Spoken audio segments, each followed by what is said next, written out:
श्री गणेशाय नमः। श्री दुर्गाय नमः। नगरात प्रवेशले पंडुनंदन, तो देखिले दुर्गास्थान। धर्मराज करी स्तवन, जगदंबेचे ते धवा। जय जय दुर्गे भुवनेश्वरी, यशोदा गर्भसंभव कुमारी। इंदिरा रमण सहोदरी, नारायणी चंडिके अंबिके। जय जय जगदंबे विश्वकुटुंबिनी, मूलस्फूर्ति प्रणवरूपिणी। ब्रह्मानंद पददायिनी, चिद्विलासिनी अंबिके तू। जय जय धराधर कुमारी, सौभाग्य गंगे त्रिपुर सुंदरी। हेरंब जननी अंतरी, प्रवेशितु आमुचे। भक्तहृदयारविंद भ्रमरी, तुझे कृपा बळे निर्धारी। अति गूढ निगमार्थ विवरी, काव्यरचना करी अद्भुत। तुझी ये कृपावलोकने करुण, गर्भांदासी येतील नयन। पांगुळा करील गमन, दूरपंथे जाऊनी। जन्मादारभ्य जो मुका, होय वाचस्पती समान बोलका। तू स्वानंद सरोवर मराळिका, होसी भाविका सुप्रसन्न। ब्रह्मानंदे आदि जननी, तव कृपेची नौका करुणी। दुस्तर भव सिंधू उल्लंघुनी, निवृत्ती तटा जाईजे। जय जय आदि कुमारिके, जय जय मूलपीठ नायिके।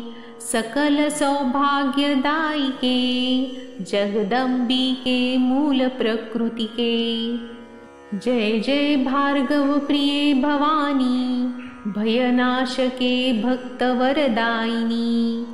सुभद्रकारिके हिमनगनंदिनी, त्रिपुर सुंदरी महामाये। जय जय आनंद कासार मराळिके, पद्मनयने दुरितवन पावके। त्रिविध ताप भवमोचके, सर्वव्यापके मृडानी। शिवमानस कनकलतिके, जय चातुर्य चंपक कलिके। शुंभानिशुंभ दैत्यांतके, निज जन पालके अपर्णे।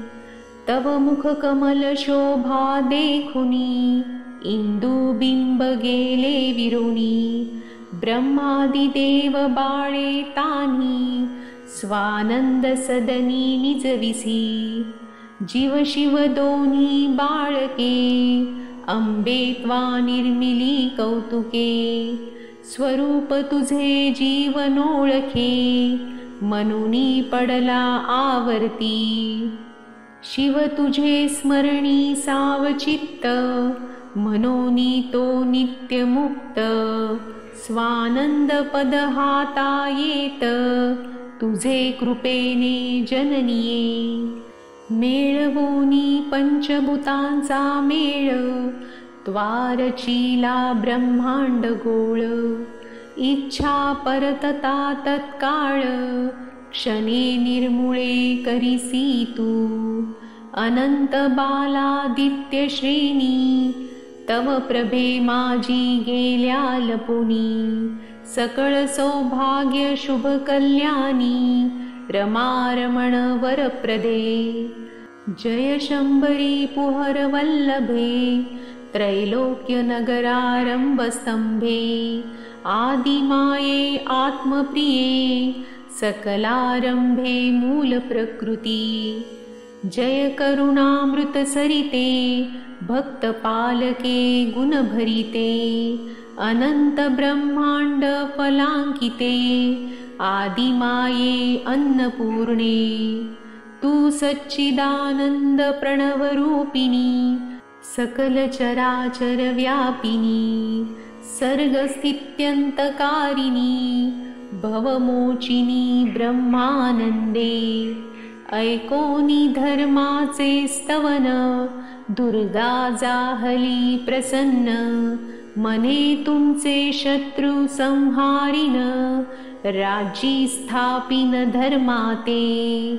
तुम्ही वास करा येथ प्रगटीने दीजनात। शत्रु क्षय पावती समस्त सुख अद्भुत तुम्हा होय। त्वाजे स्तोत्र केले पूर्ण ते जे त्रिकाल करीती पठन। त्यांचे सर्व काम पुरविन सदा रक्षिण अंतर्बाह्य। इति श्री युधिष्ठिरविरचितं श्री दुर्गा स्तोत्रं संपूर्णम्।